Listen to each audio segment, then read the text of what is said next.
Sir सभी लोग कहते हैं कि मल्टीपल सोर्सेज ऑफ इनकम होनी चाहिए। बट सर आज के टाइम में मैं जॉब करता हूँ सर, जॉब करने के बाद कहाँ ही टाइम बचता है कुछ और करने के लिए भी। तो वो मैं कैसे कर सकता हूँ स्टॉक मार्केट के थ्रू।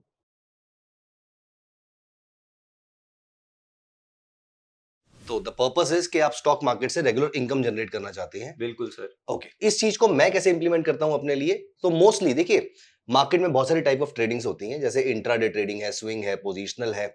उसमें से कुछ लोग ऑप्शंस बाइंग और ऑप्शन सेलिंग भी करते हैं। बिल्कुल। और ऑप्शन सेलिंग में आई एम नॉट श्योर कि आपको ऑप्शन सेलिंग अच्छे से समझ में आती है नहीं आती है। अगर नहीं आती है तो कुछ चीजें मैं आज आपको यहां पर बताता हूं जो एक ऑप्शन सेलर के पॉइंट ऑफ व्यू से बहुत इंपॉर्टेंट है। जितने भी लोग मार्केट से regular stable source of income generate करना चाहते हैं, आप रेगुलर इनकम तो इंट्राडे ट्रेडिंग से भी कमा सकते हैं, पोजीशन से भी कमा सकते हैं, लेकिन एक रेगुलर फ्लो ऑफ इनकम जो आपका आता है वो मोस्टली ज्यादातर ट्रेडर्स जो हैं वो ऑप्शन सेलिंग के थ्रू कमाते हैं।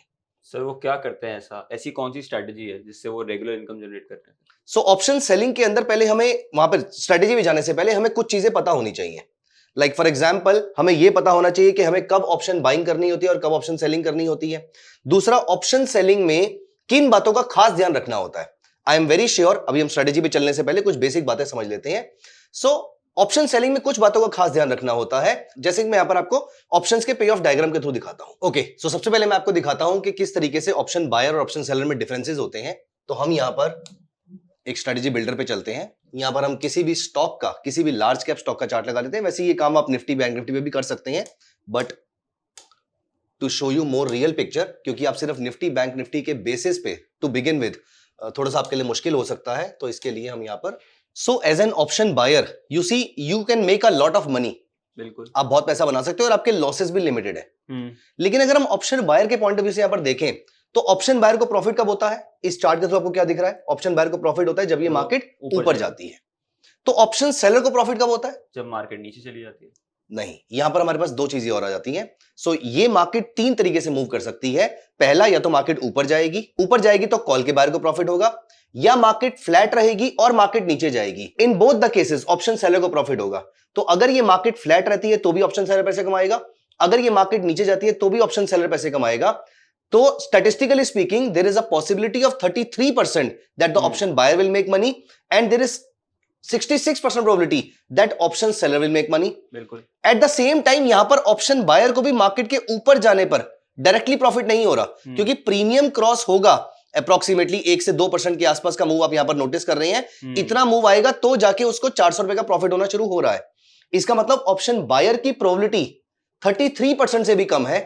लेट अस से हम एक ऐसा नंबर ले लेते हैं, लेट्स से 30%। सो 25 से 30% के आसपास की प्रोबेबिलिटी है, डिपेंडिंग अपॉन कि आपने कौन सा स्ट्राइक चूज किया है। फॉर एग्जांपल, अगर मैं इस स्ट्राइक को भी यहां से चेंज कर देता हूं, 3800 की जगह अगर मैं यहां पर 4200 की कॉल ऑप्शन बाय कर लेता हूं हाइपोथेटिकली, तो आप यहां पर देखो बहुत लंबे पीरियड तक ट्रेडर को प्रॉफिट नहीं होने वाला है। हां, लेकिन अगर प्रॉफिट होगा तो वो अप्रोक्सीमेटली 200 रुपए लगाकर वो 2 लाख रुपए भी कमा सकता है, लेकिन उसकी प्रोबेबिलिटी बहुत कम है। तो ऑप्शन बायर की probability is approximately 25 to 30% and option seller की probability is approximately 70% to 75%, we can say this. अब यहां पर ये टॉपिक मैं क्यों डिस्कस कर रहा हूं? क्योंकि आप जॉब करते हैं, इस महीने आपकी सैलरी आएगी, assuming the company is doing okay, the company is doing well, इस महीने आपकी सैलरी आएगी, इसकी प्रोबेबिलिटी क्या है? 100% सर। 100% और ऑलमोस्ट 100% अगर कंपनी अच्छा कर रही है तो रेगुलर इनकम कमाने के लिए, अभी आप यंग है, फ्यूचर में you will have a family life also, so वहां पर आपको 100% या फिर आपको बहुत ज्यादा हाई प्रोबेबिलिटी चाहिए कि आपको इनकम हर महीने आती रहे, चाहे कम आए लेकिन रेगुलर इनकम आती रहे। तो कभी भी आप ट्रेडिंग को अपना करियर की तरफ लेकर जा रहे हो, या फिर आप अपने ट्रेडिंग को करियर बनाना चाहते हो, या ऐसा कोई भी आपके माइंड में थॉट प्रोसेस हो कि आपको रेगुलर इनकम जनरेट करनी है, सबसे पहले आपको फोकस करना है कि आपके सक्सेसफुल होने की या आपकी स्ट्रेटेजी सक्सेसफुल होने की प्रोबेबिलिटी क्या है। The stock market is not a game of certainties, it's a game of probabilities. और रेगुलर इनकम जनरेट करने वालों के लिए तो प्रोबेबिलिटी और ज्यादा इंपॉर्टेंट हो जाती है। उनके लिए हमें ऐसी स्ट्रेटेजीज पे काम करना चाहिए जिसकी प्रोबेबिलिटी सिग्निफिकेंटली हाई हो, इवन दो अगर हमें आरओआई पे कॉम्प्रोमाइज करना पड़े तो कर लेंगे। हाउ अबाउट अगर मैं किसी जॉब वाले पर्सन को यह बोलूं कि मैं आपको अगले महीने या तो 10,000 सैलरी दूंगा या 2 लाख सैलरी दूंगा, और इसकी प्रोबेबिलिटी 50-50 है, कोई भी ऐसी जॉब नहीं करना चाहेगा, क्योंकि जॉब मतलब सिक्योरिटी है वहां पर कि मुझे हर महीने मेरी ईएमआई पे हो जाएंगी। इसीलिए ROI is less important, the probability of the success is very important. इसीलिए आपके इस थॉट प्रोसेस को जितना मैं सोच पा रहा हूं, ऑप्शन सेलिंग की स्ट्रेटजी इस पर्पस को फुलफिल कर सकती है। अब मैं यहां पर आपको बताऊंगा कि इस स्ट्रेटजी को किस तरीके से यूज कर सकते हैं आप, और वहां से कितना हमें प्रॉफिट आ सकता है, क्या हमारा स्टॉप लॉस है, क्या हमारा टारगेट है। लेकिन सबसे पहली चीज, ऑप्शन बाइंग के अंदर आपकी प्रोबेबिलिटी लो है, आपके प्रॉफिट्स बहुत ज्यादा हाई हो सकते हैं लेकिन प्रोबेबिलिटी लो है। इसीलिए मेरी रिकमेंडेशन पर्सनली ये है कि option selling is a better way to make regular income generation, to create regular income और to create a source of regular income compare to option buying. Okay sir, तो मैं एक बिगनर ट्रेडर की तरह सारे सवाल कवर करने का ट्राई करने वाला हूँ। तो सर, ऑप्शन सेलिंग के लिए मैंने दो चीज सबसे ज्यादा सुनी है कि एक तो इसमें कैपिटल बहुत सारा लगता है और इसमें अनलिमिटेड लॉस होने के चांसेस है। तो ये तो दोनों चीजों से मैं घबरा जाऊंगा क्योंकि मैं जॉब में हूं, मेरे को सिक्योरिटी चाहिए। Correct. So that's a very very good question. Now let me show you something interesting here. आपने जो क्वेश्चन पूछा है वो थ्योरेटिकली बहुत सही है। मैं यहीं पर ही आपसे एक क्वेश्चन पूछता हूं पहले, फिर मैं आपको ऑप्शन सेलिंग के चार्ट पे लेकर चलूंगा। यहां पर आपने कभी ऑप्शन बाइंग करी है? हाँ ठीक है, तो आपने यहां पर 193 रुपीज लगाई। बिल्कुल। या फॉर एग्जाम्पल आपने यहां पर, हम वापस उस ऑप्शन की तरफ चलते हैं जहां पर हम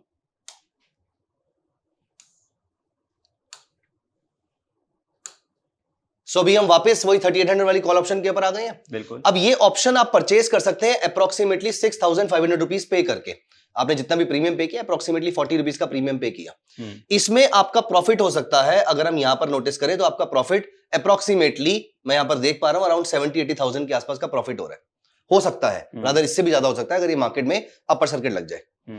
मेरा क्वेश्चन आपसे ये है, कितनी बार ऐसा हुआ है कि आपने 37 रुपीज का ऑप्शन परचेज किया है और उसको 3700 रुपीज पे बेचा?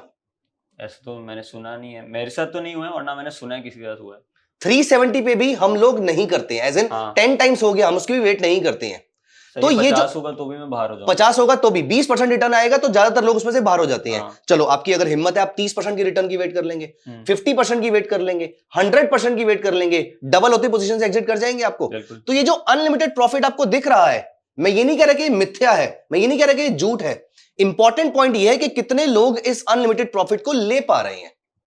हार्डली यानी बिल्कुल। सो यहां पर ये जो हाईएस्ट प्रॉफिट आपको दिख रहा है, जो अनलिमिटेड प्रॉफिट दिख रहा है, ये थियोरेटिकली तो सच है लेकिन प्रैक्टिकली एक ये बहुत बड़ा क्वेश्चन मार्क है। अब मैं आपको लेकर चलता हूं ऑप्शन सेलिंग के चार्ट पे। इसको चेंज कीजिए प्लीज, यहां पर इसको फ्लिप कर दीजिए। अब ये बन गया कॉल ऑप्शन के सेल का चार्ट। बिल्कुल। इसमें आपकी probability of winning is how much? 70%, approximately 70%. You are making money when the market is going down. You are making money when the market is staying flat. You are also making money if the market is going against you. बिल्कुल। You are losing unlimited amount of money when the market is going down sharply. इसका मतलब सिर्फ इतनी सी बात है, हमें ऐसे period को अवॉइड करना है। दो बातें हैं। पहला, हमें ऐसे पीरियड को अवॉइड करना है जहां पर मार्केट में वॉलेटिलिटी आ सकती है। As a matter of rule, मैं कभी भी, फॉर एग्जाम्पल इलेक्शन का रिजल्ट आ रहा हो, बजट स्टेटमेंट आ रही हो, किसी मेजर स्टेट के इलेक्शन का रिजल्ट आ रहा हो, मैं ऐसे टाइम पर, या फिर फेडरल रिजर्व की पॉलिसी मीट हो रही हो, ऐसे टाइम पर ऑप्शन सेलिंग करेंगे तो बहुत रिस्की हो सकता है। और अगर करेंगे भी तो आज ब्रोकर्स के पास, आपके पास फॉरएवर ऑर्डर्स होते हैं, जीटीडी ऑर्डर्स होते हैं, आप उसमें स्टॉप लॉस लगा के छोड़ सकते हैं वहां पर। बिल्कुल। इंपॉर्टेंट बात यह है कि आपको सिर्फ ऐसे पीरियड को अवॉइड करना है। दूसरा, इसीलिए जब हम ट्रेडिंग स्ट्रेटेजी पे भी चलने वाले हैं 2 मिनट के अंदर, आप देखेंगे कि उस ट्रेडिंग स्ट्रेटेजी का एक स्टॉप लॉस है। तो जैसे वो प्रॉफिट थ्योरेटिकल था, वैसे ये लॉस भी थ्योरेटिकल हो सकता है। लेकिन हां, यहां पर कॉशियस होने की जरूरत जरूर है। मैं ये नहीं कह रहा कि ये एक मिथ्या है, ये बिल्कुल सच हो सकता है। आपके लॉसेस अनलिमिटेड हो सकते हैं अगर आप टाइम से अपनी लॉस मेकिंग पोजीशन को एग्जिट नहीं करते हैं। बिल्कुल। सो यहां पर ये लॉस बचाया जा सकता है। तो यहां पर ये लॉस बड़ा हो सकता है, एज यू सेड कि यहां पर अनडिफाइंड लॉस है हमारा। लेकिन अगर टेक्निकल एनालिसिस को यूज करें तो हम इस लॉस को यहां प्रोटेक्ट कर सकते हैं, यहां प्रोटेक्ट कर सकते हैं, यहां प्रोटेक्ट कर सकते हैं। कहीं तो हमारा स्टॉप लॉस कट रहा होगा। बिल्कुल। गलती यहां पर ट्रेडर की हो सकती है कि वो अपनी पोजीशन से एग्जिट ही ना करे। तो यहां पर ये जो थ्योरेटिकल लॉस है, इसको थ्योरेटिकल रहने देते हैं। लेकिन हां, अगर आप इसको अगर पोजीशन को सही टाइम पे एग्जिट नहीं करेंगे तो ये प्रैक्टिकल हो सकता है। तो यहां पर डरने की जरूरत तो जरूर है। तो इसीलिए हम ऐसे एरिया को भी देखते हैं किस तरीके से कवर अप कर सकते हैं। तो यहां पर अब एक काम कीजिए, इसके एक बार कंट्रोल को चेंज कीजिए यहां पर, और वहां पर एक हम पोजीशन और ऐड कर देते हैं। सो हमने 3800 की कॉल ऑप्शन सेल करी थी, बिल्कुल। हम यहां पर एक 3900 की कॉल ऑप्शन को बाय कर लेते हैं, हम अपने आप को हेज कर लेते हैं। ठीक है। सो यहां पर अच्छा, अब ये कौन सी कॉल ऑप्शन बाय करनी है, कौन सी सेल करनी है, वो हम स्ट्रेटेजी के टाइम पे डिस्कस कर लेंगे। सो यहां पर हमने ये ऑप्शन को बाय कर लिया, अराउंड 37 रुपीज वाले ऑप्शन को सेल किया था एंड 10 रुपीज वाले ऑप्शन को बाय कर लिया। अब यहां पर लॉसेस एटलीस्ट अनलिमिटेड नहीं है, लॉसेस लिमिटेड है। हां, बड़े हैं compare to the profit that we are making, but this is compensated on the probability of the profit that you can make. So there is almost 65, there is almost 2/3 probability that you will be ending the position in profit here. बिल्कुल। और अब आपका जो margin है वो भी, जहां पिछले केस में लाख सवा लाख रुपए के आसपास का मार्जिन दिख रहा था, यहां पर अगर आप नोटिस कीजिए तो आपको सिर्फ 40,000 का मार्जिन है। अनडाउटेडली ये मार्जिन कॉल बाइंग के कंपैरिजन में ज्यादा है, लेकिन स्टिल ये उतना बड़ा मार्जिन नहीं है कि अफोर्ड नहीं कर सकते हैं। बिल्कुल। तो इस तरीके से, एंड बाय द वे, आप ऑप्शन सेलिंग और ऑप्शन बाइंग के कॉम्बिनेशन को चूज करके इस मार्जिन को भी कम ज्यादा कर सकते हैं। लेकिन अगर ये मार्जिन कम होगा तो आपका आरओआई भी कम हो सकता है, अगर ये मार्जिन ज्यादा होगा तो आरओआई भी ज्यादा हो सकता है। तो ज्यादा रिवॉर्ड चाहिए तो थोड़ा ज्यादा पैसा देना पड़ेगा उस चीज के लिए। लेकिन आई होप मैंने कुछ हद तक आपकी प्रॉब्लम को यहां पर सॉल्व किया है। अनलिमिटेड लॉस नहीं होगा, लिमिटेड लॉस है, एटलीस्ट आप चैन से सो सकते हैं। बिल्कुल। दूसरा, आपका जो मार्जिन है वो भी उतना कम तो नहीं, बट स्टिल भी उतना ज्यादा भी नहीं रह गया आज की डेट के अंदर। तो हमने बीच का एक रास्ता निकाल लिया है, this is called hedging. Hedging से आपका मार्जिन बेनिफिट मिल जाता है और हेजिंग आपकी पोजीशन को इंश्योर कर देती है कि आप कभी भी अनलिमिटेड लॉस में नहीं जाएंगे। ओके। तो ऐसा करने पर आपका जो बिल्कुल वैलिड पॉइंट था कि क्योंकि मैं जॉब के साथ साथ इसको कर रहा हूं या मैं रेगुलर इनकम जनरेट करना है तो मुझे सेफ्टी चाहिए। हां, थोड़ी सी कम है लेकिन सेफ्टी फिर भी है यहां पर। बिल्कुल। आप अनलिमिटेड लॉस में तो नहीं जाएंगे, you know your maximum potential loss. So इस थॉट प्रोसेस के साथ आप यहां पर ऑप्शन सेलिंग कर सकते हैं। I hope this concept is clear. Yes sir, काफी ठीक है। और सर यहाँ पे हमने लगभग 40,000 लगाया है और ये हमने आरओआई 1 महीने में जनरेट किया है सर। Okay, good point. पहली बात तो हमने किया नहीं है, हम कर सकते हैं। हाँ, अप्रोक्सीमेटली 11-12% के आसपास का रिटर्न। बिल्कुल। हां, ये 1 महीने का रिटर्न है। रादर आज जिस दिन ये वीडियो रिकॉर्ड कर रहे हैं हम, अभी से लेकर अगर हम एक्सपायरी को देखें तो हार्डली 7 या 8 दिन बचे हुए हैं, शायद 7 दिन बचे हुए हैं। तो ये एक्चुअली में 1 महीने का रिटर्न भी नहीं है, ये 1 हफ्ते का रिटर्न है। ओके। लेकिन आपने इस रिटर्न से बायस नहीं होना है। आप एक बार आंखें बंद करके, आप कभी सर्कस में गए हैं? नहीं सर। अच्छा, सो आज की जनरेशन सर्कस भी तो नहीं जाती है। सो आपने, आई एम श्योर, कहीं ना कहीं टीवी पे, मूवीज में कहीं देखा होगा, सर्कस में एक लड़का या लड़की होते हैं जो सिंगल रोप पे वॉक कर रहे होते हैं। ठीक है ना, ऐसे ऐसे उन्होंने एक डंडा पकड़ा हुआ होता है, एक स्टिक पकड़ी होती है। ऑप्शन सेलर वो इंसान है। You do not have to get carried away with the kind of returns that you can make, because the main play that you are playing here, the main game that you are playing here is on the probability of success, not the ROI. Okay. Although आपको ये 12% ROI दिख रहा है, लेकिन option seller के लिए important है कि अगर आप हर महीने 3-4% रिटर्न भी जनरेट कर ले, मैं बहुत ज्यादा रिटर्न बोल रहा हूं ये, let me tell you one thing, अगर एक ट्रेडर महीने का 3% रिटर्न भी जनरेट कर लेता है तो 3 साल में, हर 3 साल में अपने कैपिटल को डबल कर रहा है वो। बिल्कुल। The most overrated thing in the market is high returns, the most underrated is consistency. एक ऑप्शन सेलर को हाई रिटर्न्स चेज नहीं करने चाहिए, एक ऑप्शन सेलर को कंसिस्टेंसी चेज करनी चाहिए और अपने गेम को स्केल अप करने के चांसेस देखने चाहिए, कितना आप स्केल अप कर सकते हो उस चीज को। तो 40,000 पे लगाकर अगर मुझे यहां पर 1200 मिल रहे होंगे ना 2-3 दिन के अंदर, मैं प्रॉफिट बुक करके यहां से बाहर निकल जाऊंगा। ओके। और मैं चाहूंगा कि महीने में 3-4 बार इस चीज को रिपीट कर लूं, मेरा काम हो गया। और यही तरीका मैं अपनी ऑप्शन सेलिंग की स्ट्रेटेजी में यूज करता हूं। ओके। ओके, अब मैं आपको लेकर चलता हूं अपनी ट्रेडिंग स्ट्रेटेजी की तरफ, जो कि अब मेरे ख्याल से आपके लिए समझना आसान रहेगा। बिल्कुल। चलिए अब हम चार्ट्स की तरफ चलते हैं। आप उस पे ट्रेडिंग प्लेटफॉर्म पे क्लिक कर दीजिए। सो शुभ, यहां पर एक लार्ज कैप स्टॉक अप्लाई कीजिए कोई भी। ओके। दोस्तों, अगर आप यहां तक रुके हैं तो I am very very sure कि आप ऑप्शन सेलिंग में इंटरेस्टेड हैं। मैंने ऐसी ही कुछ और ट्रेडिंग स्ट्रेटजीज आपके साथ अपने एक ऑप्शन सेलिंग कोर्स में डिस्कस करी है, जो upsurge.club पे अभी लाइव है। उस स्ट्रेटजी का बेनिफिट अभी तक कुछ हजार लोग ऑलरेडी उठा चुके हैं और मैं खुद उस स्ट्रेटजी को बहुत ही एक्टिवली परसू करता हूं। उस कोर्स का लिंक नीचे डिस्क्रिप्शन में दिया हुआ है, आप जाके उसको जरूर चेकआउट कीजिए। अभी हम उस स्ट्रेटजी को सीखेंगे भी और साथ में टेस्ट भी करेंगे कि पिछले कुछ ट्रेड्स हमारे कैसे रहे। आइए देखते हैं, यहां से कंटिन्यू करते हैं। सो शुभ, यहां पर आपने एक लार्ज कैप स्टॉक अप्लाई कर दिया है and which is Reliance industries. ये वीकली चार्ट पे है, इसको आप टाइम फ्रेम छोटा कर दीजिए, आप इसको 2 आवरली टाइम फ्रेम कर लीजिए, क्योंकि हम स्विंग में अपने लिए ऑप्शन सेलिंग करेंगे। So this is Reliance 2 hour का चार्ट। तो यहां पर हमें अभी 3 इंडिकेटर्स चाहिए। सबसे पहले आप लगाइए MACD। And do you know हम इतने इंडिकेटर्स क्यों यहां पर यूज कर रहे हैं? नहीं सर। उसका रीजन ये है कि हम, जो मैंने आपको बताया था कि हम कभी भी अनलिमिटेड वाले लॉस की तरफ ना चले जाएं। We have to be very very cautious. As I told you, as an option seller हम उस बच्चे की तरह है जो रोप पे चल रहा है। इसीलिए we always have to make sure using these indicators, because indicators are very very objective. वो मुझे ब्लैक और व्हाइट सिग्नल देते हैं कंपेयर टू ग्रे एरियाज। तो यहां पर जब 2-3 चीजें बदलेंगी तो मैं समझ जाऊंगा यहां से भागने का टाइम हो चुका है। और जब तक नहीं बदल रही है तब तक मैं थीटा डीके के थ्रू पैसा कमाता रहूंगा यहां पर। ओके। सो यहां पर अब मुझे 3 मूविंग एवरेजेस चाहिए, 9 पीरियड, 30 पीरियड और 100 पीरियड।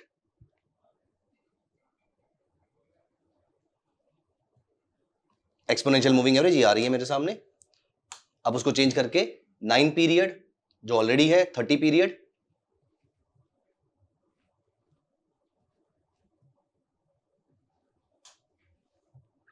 And 100 period.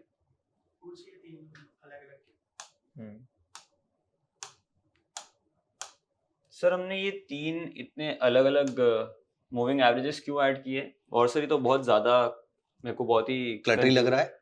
हाँ, अभी आपको समझ में आएगा कि हमने इसको ऐसा क्यों किया था। एक बार इस ब्लू वाली लाइन को भी दोबारा से थोड़ा डार्क कर दिए, सो दैट हमारे व्यूअर्स को दिख जाए।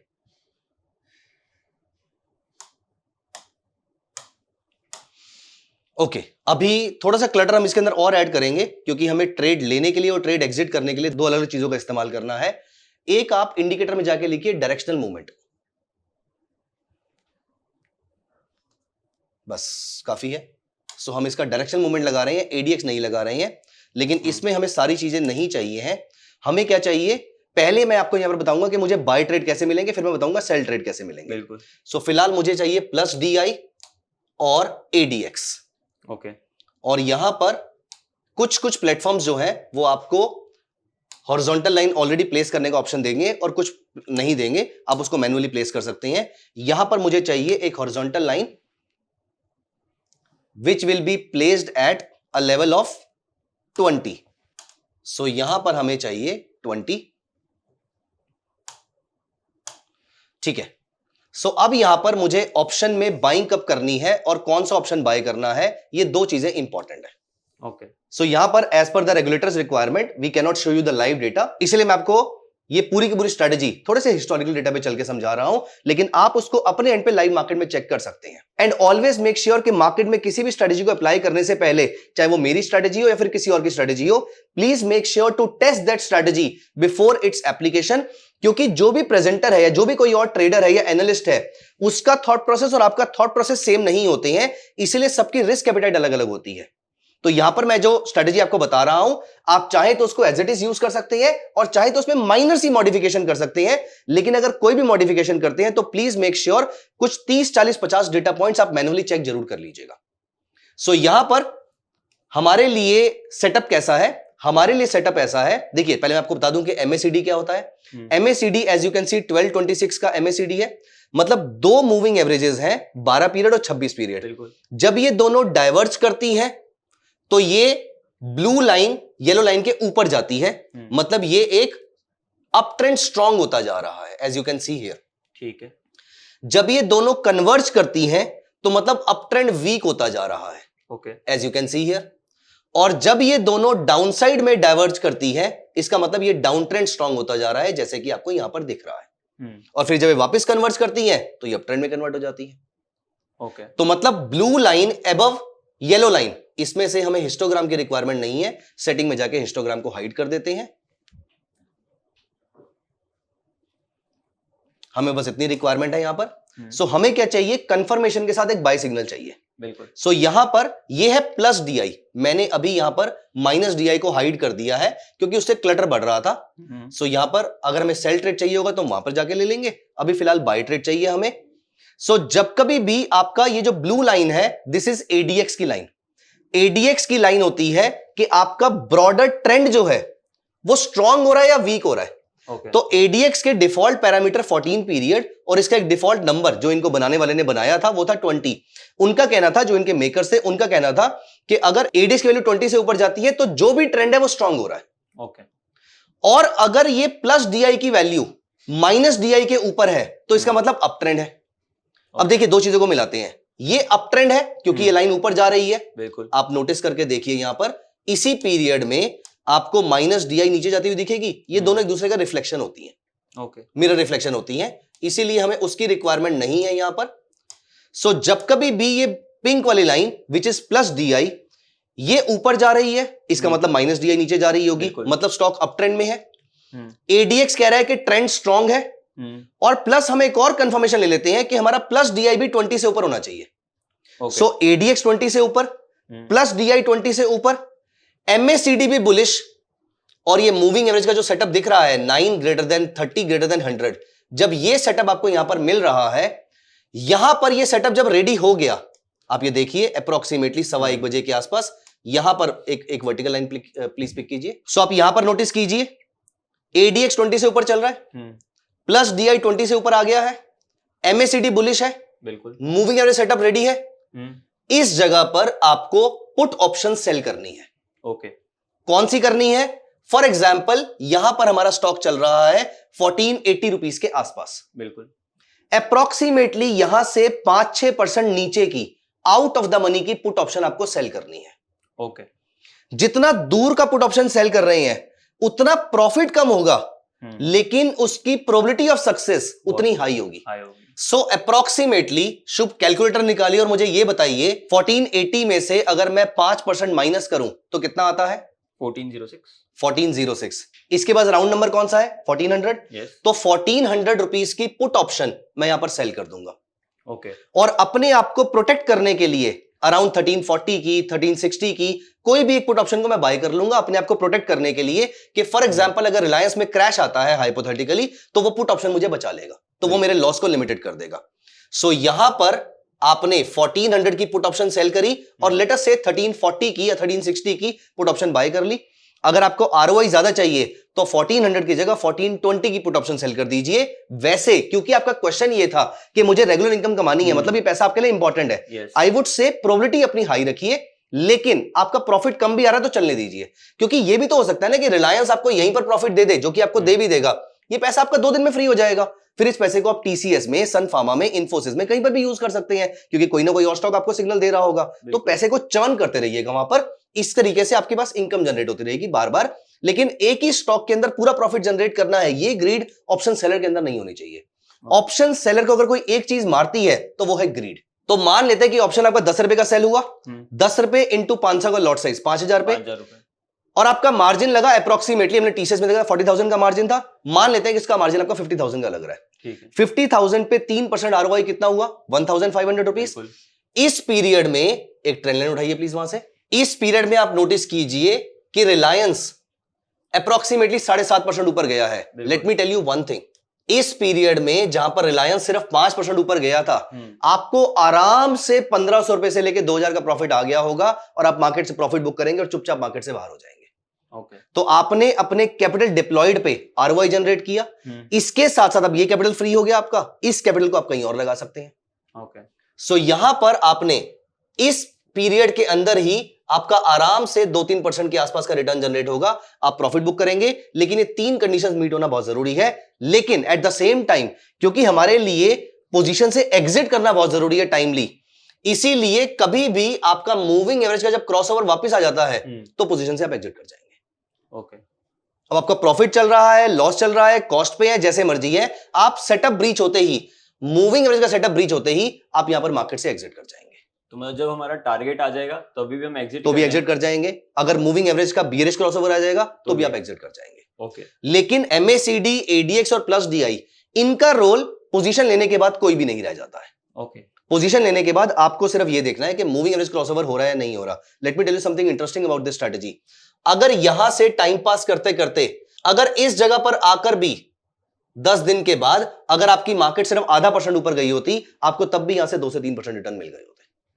क्योंकि आप OTM ऑप्शन पे प्ले कर रहे हैं, out of the money option play कर रहे हैं, इसीलिए वहां पर आपका थीटा डीके आपको प्रॉफिट देकर जाएगा।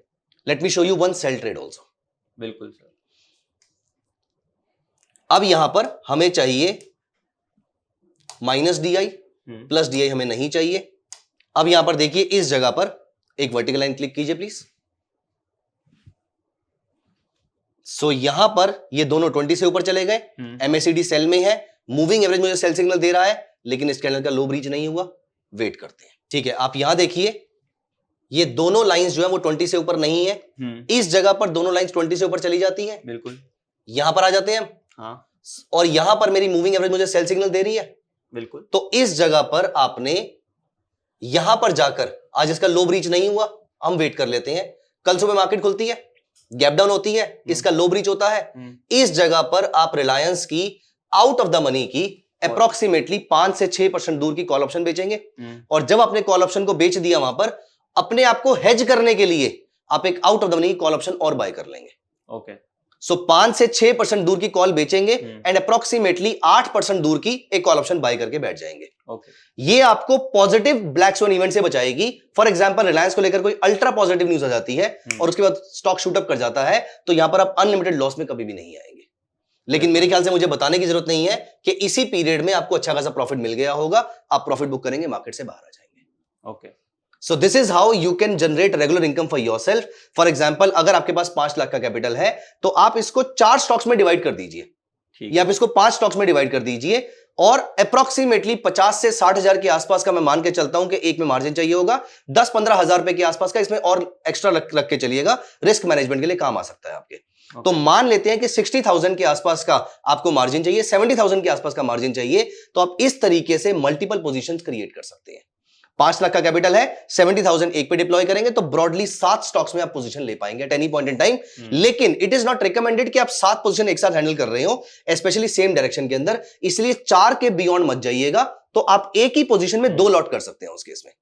तो 2-2 लॉट वाले आपके पास 4 पोजीशंस हो जाएंगी, वो आप मैनेज कर सकते हैं। 10-15-20 हजार पे आपके हेयर एंड देयर तो बचेंगे, या फिर लग रहे होंगे, एक्स्ट्रा चाहिए होंगे, वो आप उसके अंदर अरेंज करेंगे उस चीज को। लेकिन हाँ, कभी भी ऑप्शन ट्रेडिंग को अरेंज करने का मतलब ये नहीं कि आप डेट के थ्रू कर रहे होंगे इस चीज को, आप ही का कैपिटल होना चाहिए, किसी और के कैपिटल से कभी ट्रेड नहीं करना है आपने। सो यहां पर आपका यहां पर प्रॉफिट बुक हुआ, ये पैसा फ्री हो गया, फिर इस पैसे को कहीं और डिप्लॉय कर दीजिए। और इस स्ट्रेटेजी को डिप्लॉय करना है आपने सिर्फ ऐसे स्टॉक्स में जिनके ऑप्शंस आर हाईली लिक्विड।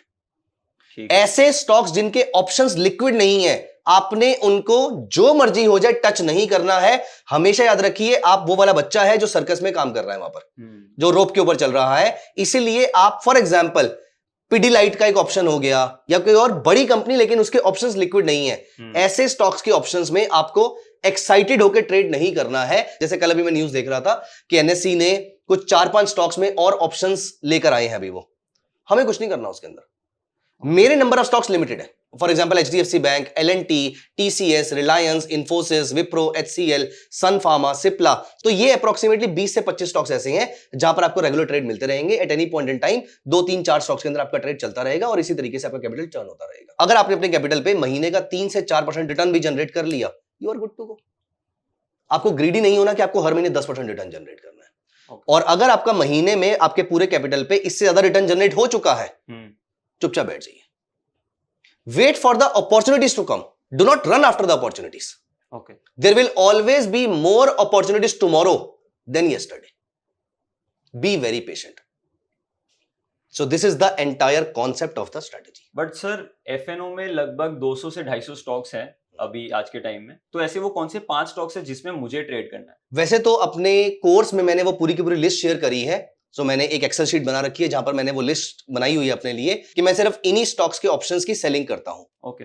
लेकिन ब्रॉडली मैं यहां पर आपके लिए बता देता हूं कि आप अपने लिए जो भी ऑप्शंस लिक्विड है, जो कि मैंने आपको कुछ नाम बताए हैं, जो भी सबसे बड़े ब्रांडेड स्टॉक्स है, आप उसके ऊपर फोकस कीजिए, छोटे स्टॉक्स की तरफ मत जाइए। और अदरवाइज अगर आपको फिर भी कोई डाउट है तो आप किसी भी ऑप्शन का बिड और आस्क चेक कर लीजिए। ये बिड और आस्क में अगर गैप ज्यादा आ रहा है तो ऐसे ऑप्शंस को छोड़ दीजिए।